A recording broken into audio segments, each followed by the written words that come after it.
Apple is not just launching a folding phone this September.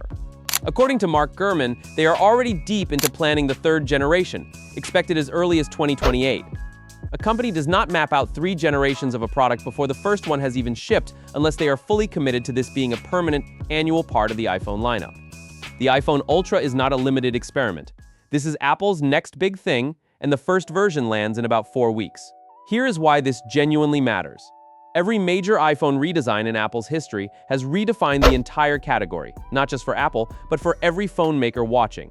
The original iPhone killed the hardware keyboard. The iPhone X killed the home button and the notch. What the Ultra is doing is more fundamental than either of those. It is redefining the physical form of the iPhone itself. The design is where everything starts. The Ultra opens into a short, wide, passport-style shape, the same 4:3 aspect ratio that iPads use, which means the unfolded inner screen fills naturally with content rather than leaving awkward black bars the way traditional tall foldables do. That inner display comes in around 7.8 inches, close to half an inch smaller than an iPad mini, but it folds in half to sit in your pocket like a phone. The cover display on the outside is around 5.5 inches, genuinely usable for calls, messages, and quick tasks without ever needing to open the phone. When you do open it though, this is where the experience genuinely shifts into something different. iOS 27 is built specifically around this device, with 2 apps able to run side by side on the inner display for the first time in iPhone history. Imagine having your email open on one half while browsing the web on the other, or watching a video while checking your messages next to it, all on one screen, all at the same time. No regular iPhone has ever offered anything close to this level of actual multitasking. And Apple clearly designed iOS 27 with the Ultra as the device that finally justifies it. The crease question has been the one thing holding people back from foldables for years, and Apple has spent an enormous amount of engineering time on this specific problem. Multiple sources describe the crease on the Ultra as measuring under 0.15 millimeters deep, far shallower than anything currently on the market.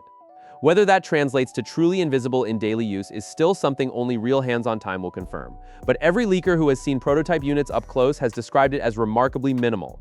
Now here is something worth thinking about before spending $2,000 on a first-generation device. Gurman's reporting on the second and third generations is actually a useful signal for buyers on the fence.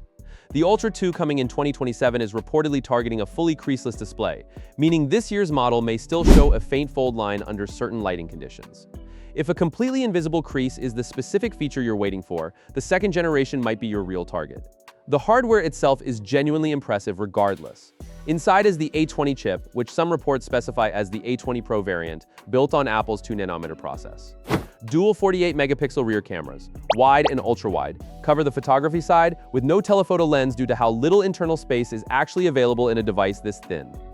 Touch ID lives in the power button instead of Face ID, a practical compromise given the phone's 4.5mm thinness when unfolded makes fitting Face ID hardware genuinely impossible.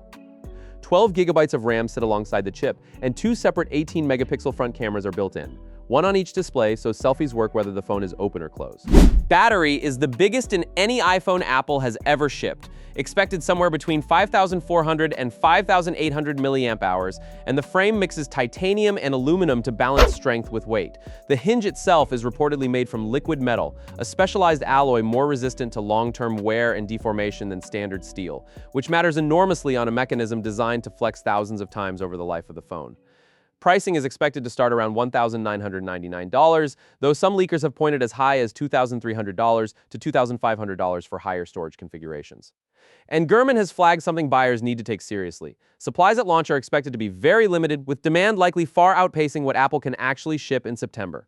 Anyone planning to get one on day one needs to be ready to order the moment pre-orders open on September 12th.